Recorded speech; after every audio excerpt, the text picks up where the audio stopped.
በኢትዮጵያ ከሚገኙ የግሉ ዘርፍ ተዋናዮች 65 በመቶዎቹ ጉዳዮችን የሚያስፈጽሙት ጉቦ እየከፈሉ ነው ሲባል ወደ ሰማንበት መድረክ ይሆናል በማስከተል የምናልፈው። የተባለው ደግሞ የአዲስ አበባ የንግድና ዘርፍ ማህበራት ምክር ቤት ኢንቨስትመንት መልካም አስተዳደርና የተቋማት ብቃት ለግሉ ዘርፍ እድገት በሚል ርዕስ ባሰናዳው መድረክ ላይ ነው። ዝግጅት ክፍላችን ያነጋገራቸው የምክር ቤቱ ፕሬዝዳንት ምክር ቤቱ የንግዱ ማህበረሰብ የሚገጥሙትን ችግሮች ለመፍታት ከሚመለከታቸው ጋር በጋራ እየሰራ ነው ብለዋል። ኤርሚያስ በጋሻው ጉዳዩን ዝርዝር ተከታትሎታል።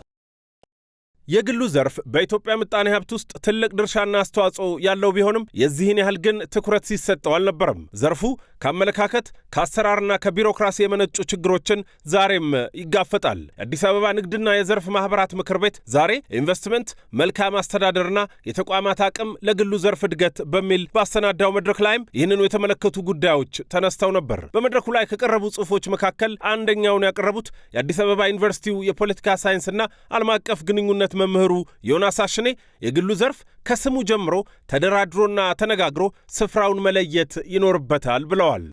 ፕራይቬት ሴክተር ግሎባሊ በአፍሪካ እየሄደ እየነግዶ አገር ሊያሳድግ የሚችለው ፕራይቬት ሴክተር የቱ ጋር ነው እንዲመጣ? አንደኛ ስማችሁ፣ ሁለተኛ ሶል ሰርቺንግ ሞቶ ሚናችን በኢትዮጵያ ለሚቀጥሉት 10-15 ዓመታት ይሄ ይሆናል የሚል ፒፒፒ የሚል ሞዴል አላቸው። አሁን በኢንፍራስትራክቸር ግን በሰፊው በኢንፍራስትራክቸር ብቻ ሳይሆን በሁሉም በየዕለቱ ዘርፍ ውስጥ ሚናችን የቱ ጋር ነው ብለን ከመንግስት ጋር መነጋገር ያለባችሁ ይመስለኝ። ስቴት አለ እየሰራው ነው፣ ኮሪደር አሳይቶናል፣ ይሄን ሰርቻለሁ፣ ግድቡን ጨርሻለሁ ብሏል። ግን ይሄ ነገር ሰስተነብል ነው? የፕራይቬት ሴክተሩ የቱ ጋር ነው ቦታው? የማህበረሰቡ የቱ ጋር ነው ቦታው? ስቴብል ነው ይሄ ነገር ብለን መነጋገር ያለብን ይመስለኝ። በዚህ ውስጥ የፕራይቬት ሴክተሩ ምን ሚና መጫወት ይችላል? የኛስ ቦታ የቱ ጋር ነው?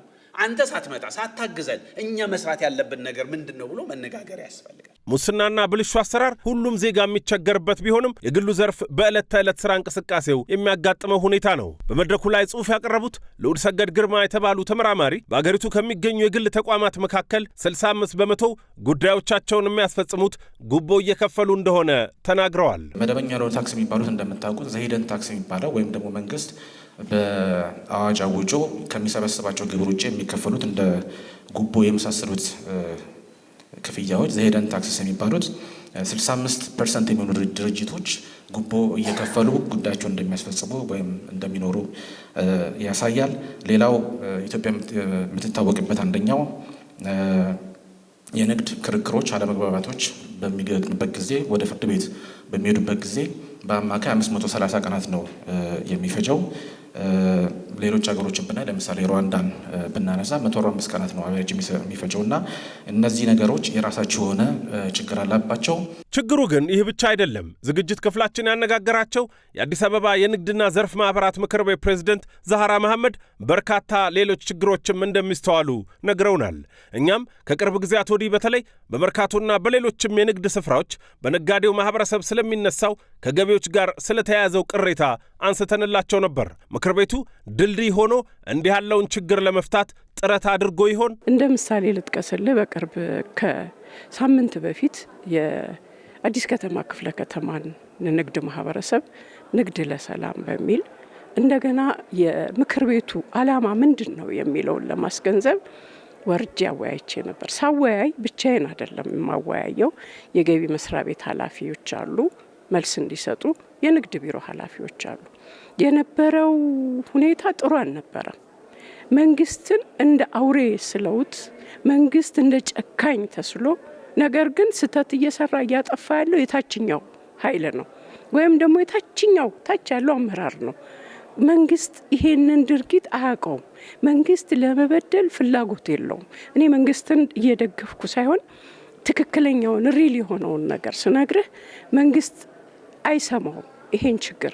ነገር ግን የንግዱ ማህበረሰብ ለኛ በበቂ ሁኔታ የቱ ጋር ችግር እንዳለ አሳውቆናል። እዛው ምላሽ እንዲሰጣቸው ነው ያደረግነው። እዛው ምላሽ ያልተሰጠውን ችግር ደግሞ ወደሚቀጥለው ስቴፕ ተሄዶ ወደ አዲስ አበባ ላይ እንዲደመጥ ይደረጋል። ፕሬዝዳንቱ አክለውም ምክር ቤቱ በሌሎችም የንግዱ ማህበረሰብ ችግሮች ዙሪያ የሚሰራቸውን ስራዎች አጠናክሮ እንደሚቀጥል ነግረውናል። ለበርካቶቹ ችግሮችም መፍትሄዎች እየተቀመጡ እንደሆነም ጠቁመዋል። ለዚህም የንግዱ ማህበረሰብ ወደ ምክር ቤቱ ቀረብ ብሎ አብሯቸው እንዲሰራ ቅሬታም ካለው እንዲያቀርብ ጠይቀዋል። አለ ጩኸቶች፣ አዎ በጣም አለ። በተለይ በገቢ ዙሪያ ላይ ልክ እንዳልሆኑ እያስረዳን ነው። በየወሩ ግንኙነት አለን ከቦርድ አባላት ጋር እንዲሁም ከየቅርንጫፉ ከ11ዱም ክፍለ ከተማ አመራር ጋር እየተገናኘን ውይይት እያደረግን ነው። ይፈታል። በሂደትም ደግሞ የሚፈቱ ይኖራሉ ብዬ አምናለሁ። ተስፋ አንቆርጥም እና የንግዱ ማህበረሰብ በተቻለ መጠን ቅሬታውን ገቢዎች መሄድ ካልፈለገ ከፈራ ገቢዎች አይፈታልኝም ብሎ ካመነ አዲስ አበባ ንግድ ቢሮ አዲስ አበባ ንግድና ዘርፍ ማህበራት ቢሮ ይሄን ለመስማት የተቋቋመ አንድ ዲፓርትመንት አለ። መጥቶ ችግሩን ያወያያል። በዚህ የውይይት መድረክ ላይ የአዲስ አበባ ኢንቨስትመንት ኮሚሽንና የአዲስ አበባ ገቢዎች ቢሮ የስራ ኃላፊዎች ተገኝተው በየዘርፎቻቸው የሚሰሯቸውን ስራዎችና ለመፍታት እየሞከሯቸው ያሉ ችግሮችንም አብራርተዋል። በተለይ የአዲስ አበባ ገቢዎች ቢሮ በዚህ ዓመት ብቻ ከብልሹ አሰራር ጋር በተያያዘ ከ282 በላይ አመራርና ሰራተኞቹ ላይ እርምጃ መውሰዱን አስታውቋል።